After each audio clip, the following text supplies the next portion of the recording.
Welcome to Chillin' 101. We hope this video helps.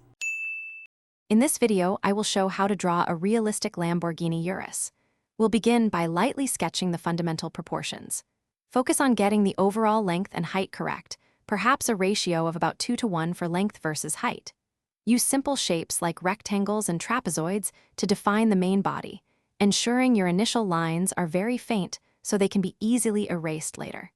This foundational step is crucial for a convincing final drawing. Next, let's refine the iconic features that make the Urus instantly recognizable. Carefully draw the aggressive front grille, which often features a hexagonal pattern, and the sleek, narrow headlights. Pay attention to the strong lines of the wheel arches and the functional side air vents.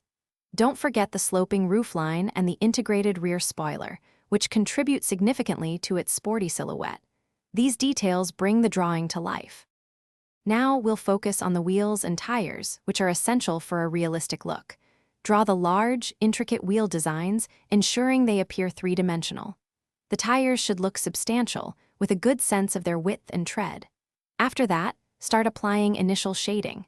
Think about where the light source is coming from and how it creates shadows and highlights on the body panels. This step adds volume and realism. For our final touches, let's refine every line and add those crucial small details.